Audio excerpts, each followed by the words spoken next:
Hello बच्चों, कैसे हो आप सभी। बच्चों, उम्मीद करते हैं कि आप सब अच्छे होंगे। बच्चों, आज हम सुनेंगे आलसी गधे की कहानी। किसी गांव में एक गरीब व्यापारी अपने गधे के साथ रहा करता था। व्यापारी का घर बाजार से कुछ दूरी पर ही था। वह रोज गधे की पीठ पर सामान की बोरियां रखकर बाजार जाया करता था। व्यापारी बहुत अच्छा और दयालु इंसान था और अपने गधे का अच्छी तरह ध्यान रखता था। गधा भी अपने मालिक से बहुत प्यार करता था, लेकिन गधे की एक समस्या थी कि वह बहुत आलसी था। उसे काम करना बिल्कुल अच्छा नहीं लगता था। उसे सिर्फ खाना और आराम करना पसंद था। एक दिन व्यापारी को पता चला कि बाजार में नमक की बहुत मांग है। उस दिन उसने सोचा कि अब वो बाजार में नमक बेचा करेंगे। जैसे ही हाट लगने का दिन आया, व्यापारी ने नमक की 4 बोरियां गधे की पीठ पर लादी और उसे बाजार चलने के लिए तैयार किया। व्यापारी गधे के आलसीपन के बारे में जानता था, इसलिए गधे के न चलने पर उसने गधे को 1-2 बार धक्का दिया और गधा चल पड़ा। नमक की बोरियां थोड़ी भारी थी, जिस वजह से गधे के पैर कांप रहे थे और उसने चलने में मुश्किल हो रही थी। किसी तरह गधे को धक्का देते हुए व्यापारी उसे आधे रास्ते तक ले आया। व्यापारी के घर और बाजार के बीच एक नदी पड़ती थी, जिसे पुल की मदद से पार करना पड़ता था। गधा जैसे ही नदी पार करने के लिए पुल पर चढ़ा और कुछ दूर चला, उसका पैर फिसल गया और वह नदी में गिर गया।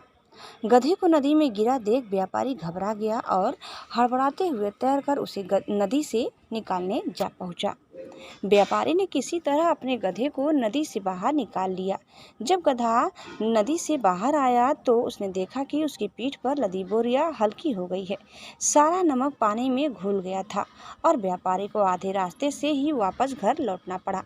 इस वजह से व्यापारी का बहुत नुकसान हो गया, लेकिन इस घटना से आलसी गधे को बाजार तक न जाने की एक तकलीफ सूझ गई थी।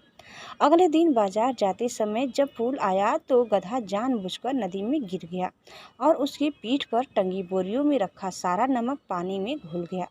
व्यापारी को फिर से आधे रास्ते से ही घर लौटना पड़ा। गधे ने हर दिन ऐसा करना शुरू कर दिया। इसके कारण गरीब व्यापारी को बहुत ज़्यादा नुकसान होने लगा, लेकिन धीरे धीरे व्यापारी को गधे की यह युक्ति समझ आ गई थी।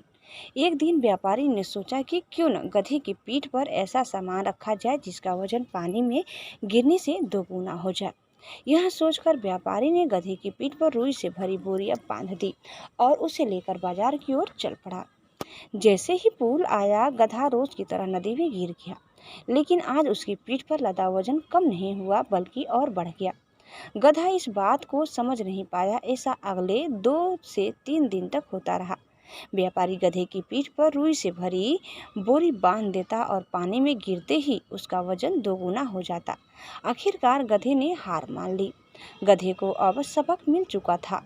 चौथे दिन जब व्यापारी और गधा बाजार के लिए निकले तो गधे ने चुपचाप पुल पार कर लिया।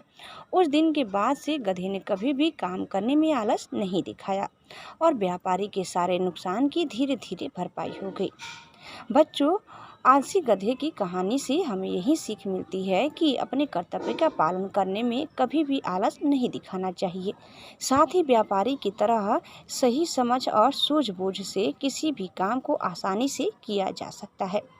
बच्चों, उम्मीद करते हैं कि आप सभी को हमारी आज की यह कहानी जरूर पसंद आई होगी। कैसी लगी कमेंट करके बताइए। चैनल में नए हैं तो लाइक शेयर सब्सक्राइब करना न भूलें। धन्यवाद। Bye bye.